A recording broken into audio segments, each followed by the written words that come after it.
The transport ship descended through Cathara Prime's crimson atmosphere, its hull groaning against the violent wind currents.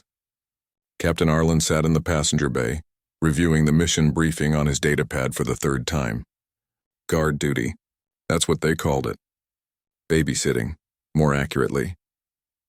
The Galactic Council had been desperate enough to hire a human for this assignment, which told Arlen everything he needed to know about how dangerous it truly was. Humans were still considered unpredictable oddities in the wider galaxy, useful for dirty work, but rarely trusted with anything delicate. Captain Arlen, the ship's AI, announced, "We are approaching the sanctuary." Through the viewport, Arlen could see the fortress-like structure carved into the mountainside. The Catharan Cub Sanctuary housed the offspring of a dozen species, all orphaned by the recent war with the Ravager clans. It was supposed to be neutral ground, protected by ancient treaties. But treaties meant nothing to starving predators.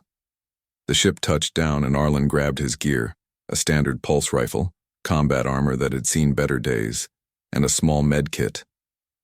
He'd been in worse situations. Probably. The sanctuary's administrator, a four-armed Quellan named Isith, met him at the entrance.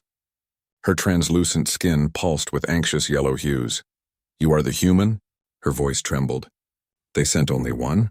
One's all they could afford, apparently," Arlen replied, adjusting the rifle strap on his shoulder. "Show me the perimeter." The sanctuary was larger than expected. 3 levels carved into the rock with dozens of chambers housing cubs from species Arlen couldn't even name. Small fuzzy creatures with too many eyes, scaled younglings that chirped at his approach, a pair of crystalline beings that refracted light in hypnotic patterns.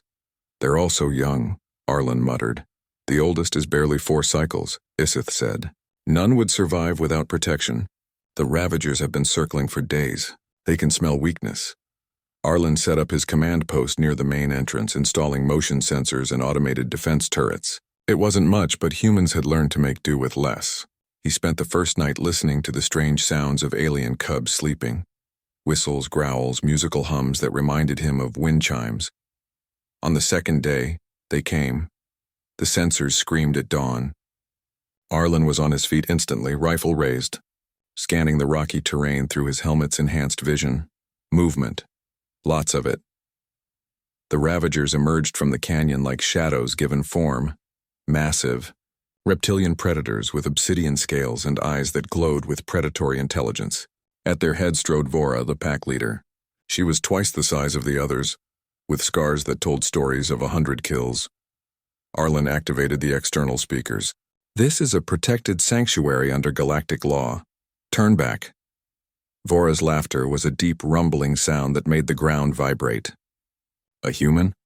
They sent a human to stop us?" She bared rows of serrated teeth. "Your species barely left your cradle world. You know nothing of true hunger." "Maybe not," Arlen said calmly, "but I know plenty about stubbornness." He fired a warning shot that vaporized a boulder near Vora's feet. The ravagers flinched but didn't retreat. "There are 40 of us, human. One of you. The cubs will feed our young. This is the way of nature."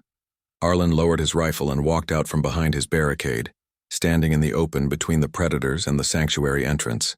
Behind him he could hear Isith's terrified whisper through the comm, begging him to fall back. "Here's the thing about humans," Arlen said, his voice carrying across the canyon. "We're not the strongest. We're not the fastest. Hell, we're not even the smartest most days." He spread his arms wide, "but we're too stupid to know when we're beaten. And we protect our own, even when they're not really ours." Vora's eyes narrowed. "You would die for younglings not of your species." "Already have, actually, twice, got better." Arlen tapped his chest where synthetic tissue had replaced his original heart. "Look, I know you're hungry. I know your pack is struggling. But these cubs didn't start your war. They're just kids trying to survive, same as yours. You understand nothing. I understand that if you take one more step, I'm going to make this canyon your grave." Arlen's voice dropped to a growl that surprised even himself. "I've fought on 37 worlds. I've stared down warlords, mercenaries, and things that would make you look like a house pet. I'm tired. I'm underpaid, and I really don't want to do paperwork if I have to kill you all. But I will." The standoff lasted an eternity compressed into seconds. Vora studied the human. This small, fragile creature that should have been easy prey. But something in his eyes, something primal and unyielding, gave her pause. "You truly would fight us all," she said, not quite believing it. "With my last breath," Arlen confirmed. Vora's tail lashed once, twice. Then she made a sound. A deep rumble that Arlen's translator couldn't quite capture. The ravagers began to withdraw. "You are either the bravest creature I have encountered," Vora said, "or the most insane." "Why not both?" Arlen shrugged. As the predators disappeared into the canyon, Vora paused at the ridge. "Human, what is your name?" "Captain Arlen." "Captain Arlen. The galaxy will remember that a human stood alone against 40 ravagers for younglings not his own. This is not natural." "Maybe not," Arlen said, "but it's human." Vora nodded once, a gesture of respect that transcended species, and vanished into the rocks. Isith rushed out from the sanctuary, her skin flashing a dozen colors at once. They left. How, why?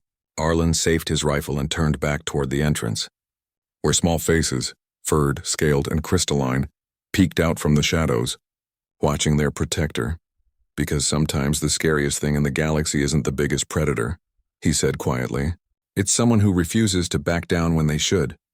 Inside the sanctuary, a small six-legged cub approached Arlen cautiously and pressed against his leg.